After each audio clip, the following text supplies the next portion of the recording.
Welcome back to the channel, everyone. Today we'll be servicing the 1.1 Industry 9 hub.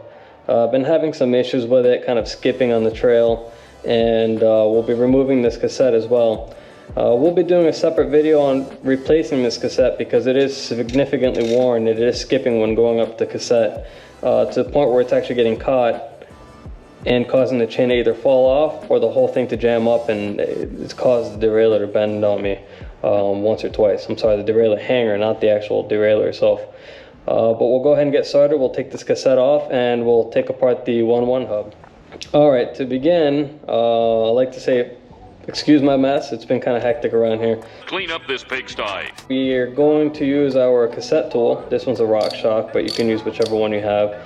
I've already loosened the cassette because I don't feel like fighting with a chain whip. But what we will do is go put a microfiber here, and we'll continue taking this off here.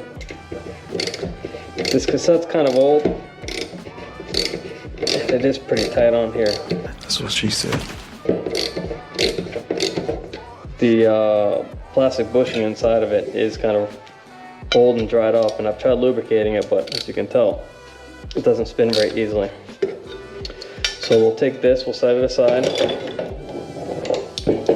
And now we're gonna get to the actual Freehub buddy. So your first step is to take off this cap. Okay, we'll set that aside. And next we're gonna take this Freehub body off. Now on the 1.1 hub, when you take this Freehub body off, it'll come off with the seal sometimes. Sometimes the seal won't come off, you'll have to pry it off. So we'll see what happens this time. I've had it where it happens both ways. So there's the Freehub body, and you've got 6 pawls here with a retaining spring or clip, and then you have your pawl springs underneath there, which we'll cover in detail here in a minute. But in the meantime, we'll grab a pick and we'll gently pry that up. Now I already ordered a separate seal and a pawl kit, not a pawl kit, but the spring kit from Industry 9. I'll go ahead and share the link with you guys and the part numbers for this hub. But what we'll do is we'll take a microfiber, wipe the inside the best you can. I try not to use brake clean in here because of the bearings. I don't want to mess with them. And I like to use some cotton tip applicators or Q-tips. And I know a lot of people will kind of go against this because they'll say that it'll leave debris and little hairs and stuff, but I haven't had that issue, so we'll just wipe up what we can. This hub's fairly clean because I just did the service not too long ago before it started skipping. So we're not going to get too crazy in here with, see, it's not too bad for what it is right now. And the previous service was done maybe about a month ago. Alright, that's wiped down. Now we'll move on to the actual Freehub. Now that we have the Freehub body off the hub, the 1.1 hub, we'll go ahead and take a look at this a little bit closer here.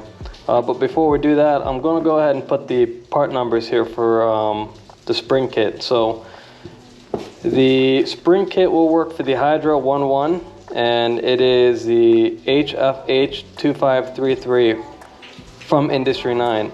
Now I did order it from Worldwide Cyclery, but the problem with them is that they charge me $3.50, and on the website it says it's a kit, but they only sent me one, whereas I paid $7 for the 6 spring kit from Industry 9 themselves. So just be careful when you order from different manufacturers. Make sure you're getting all 6 and you're not just getting one. And I also got the seal from Industry 9 as well, which is $7. And of course they're going to charge you for shipping $14 or whatever it may be, wherever you're at. But that's the new seal, and here are the new pawl springs.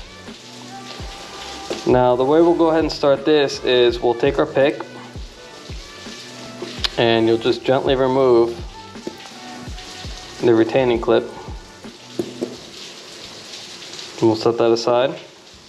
And now you can see your pawls are here. You got 6 of them, and you've got your spring on the inside there.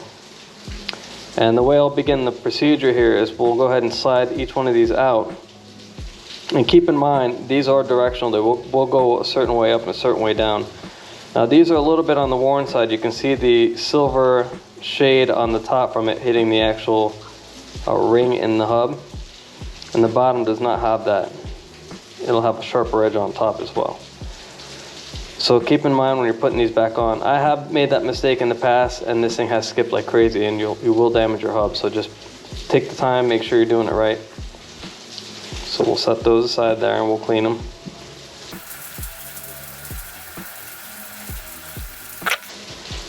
Now that we have all the pawls out, I'm gonna go ahead and take these needle nose pliers, really long tip needle nose, and we're gonna go ahead and pull these out as well. And these just pull straight out. Just one.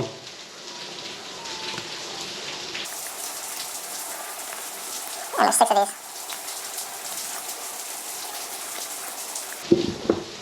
Okay, now we have all these out, we'll set them aside. Now the cleaning procedure for this is going to be similar to how I clean the inside of the hub itself with some cotton tip applicators. Again, people will argue this and they'll say not to use them because these things do have fine hair in them that will get caught in the machined areas of the Freehub. But if you take your time and just use them gently to clean the stuff out, all the grease that's in there, you shouldn't have a problem. And obviously do a final inspection when you go ahead and you finish this up and you're ready to reassemble. The one thing I'll note is not to use brake clean in this area. And if you are going to use brake clean, make sure you use some on your cotton tip applicator and face the Freehub down so it doesn't get into your bearings.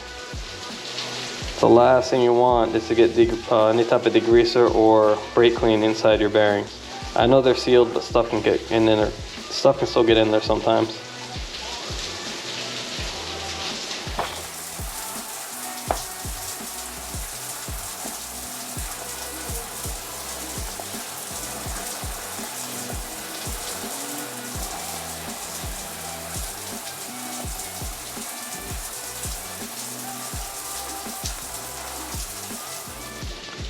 Now that our free body is clean, we can go ahead and put all the stuff aside here, and we'll take our Pawl springs,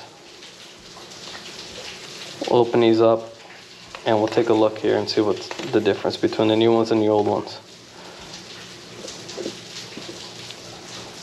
You might be able to see it on the camera, you might not, but you can see this nice curvature here.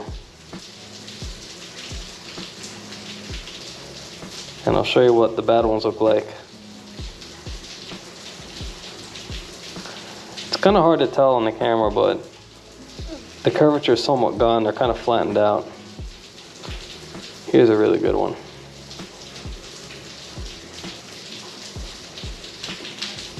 Probably can't see it, but yeah, they are flattened out. They don't have that nice convex shape to them. And these are pretty much flat.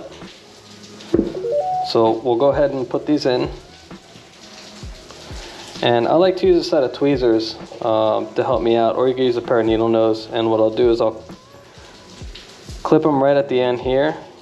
There's a little lip and from the top, and I'll just kind of gently squeeze it down. And we'll pop them in there. And you see how it just slides right in. Okay, and we'll do that with all 6 of them.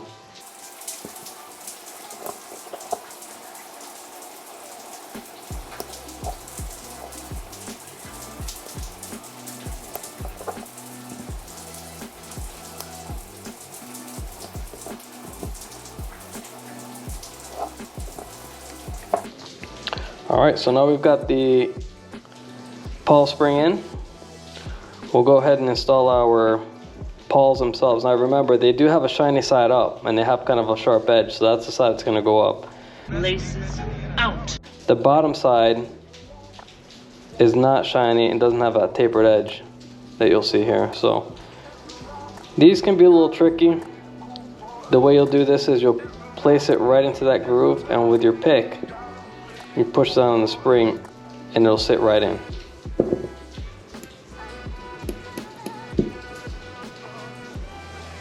And we'll do that with all 6 of them.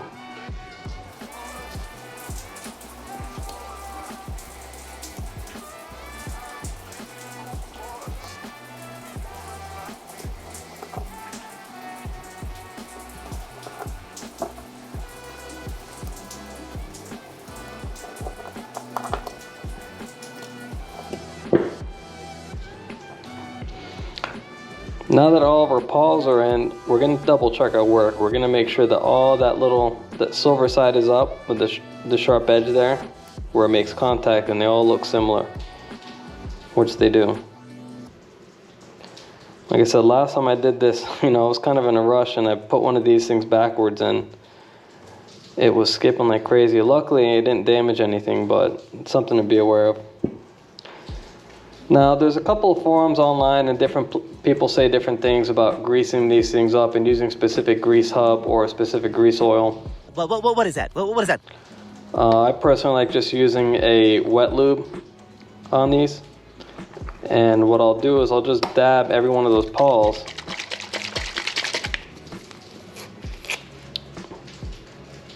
And I'll put some oil on those. I do like a little bit of a loud hub, which is why I use the wet lube versus the hub grease. And any excess that's in here, I'll go ahead and wipe off once we're completed here. Now be careful when you're doing this not to get that these pawls flying out at you or knocking them loose. We haven't put in the retaining clip yet. The only reason I did this without the retaining clips, just so I can access that area where the pawls are sitting.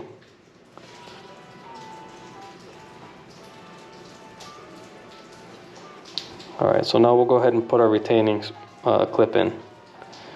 And you'll just sit that on one side and just kind of spread it onto the rest of them.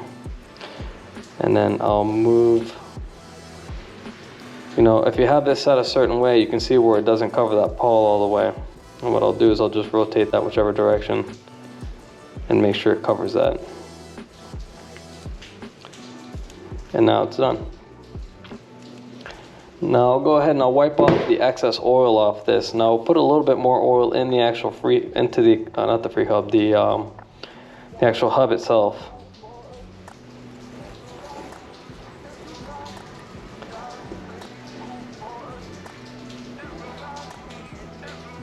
It came out pretty good. Now that your Freehub service is complete, we're going to go ahead and put some of the same oil that you use on your Freehub inside the body of the hub here. And we're just going to rub that in. Just a couple drops, not too much, just enough to get all over the teeth here. And my suggestion is, if you're not servicing your hub that often, just use the Freehub grease that's made for this, because it'll last a little bit longer. But since I service my hub myself quite often, it's not a big deal. I like the way it sounds with the oil anyway. Now before we put the Freehub body on, we'll take some of this white grease, so this white lightning, which I'm trying out over the part to see if I like it. So far it seems okay. And we'll just put a light coat on, and we'll slide our Freehub body on there. Now once it gets to that point, you can go ahead and rotate it counterclockwise, and we'll go ahead and pop right into place.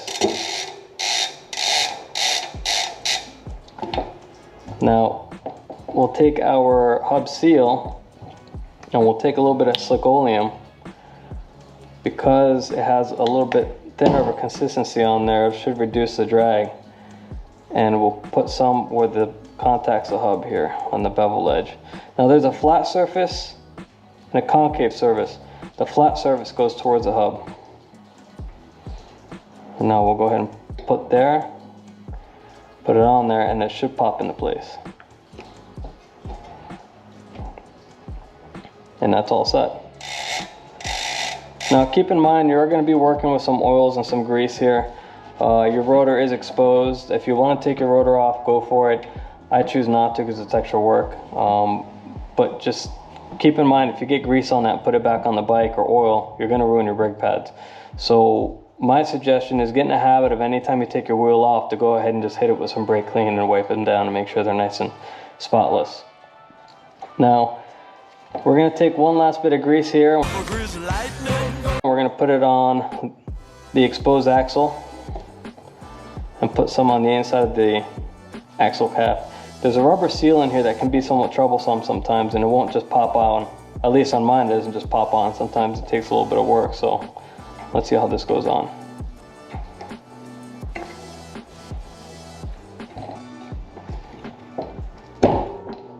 There you go. Now it's on. And that concludes your Freehub service on the 1-1 hub. Now, while you have the cassette off, just make sure all your spokes look okay. You can see on mine, maybe you can on the camera, but there's some areas that have had some damage from that chain coming off that 50-tooth gear, which will happen. It's just a matter of seeing whether or not they're usable or not. If they're beyond repair, then obviously get them replaced when you get your wheels trued or serviced, or just get them replaced. But in this case, I'm just going to leave them alone. I'm not worried about it. And yeah, that's pretty much it. Now, if you guys have any questions or concerns on the hub service for this 1-1 Industry 9 hub, leave them in the comments, or feel free to message me at RideDirtyMTB on Instagram. But hope you guys get out there and ride and have fun.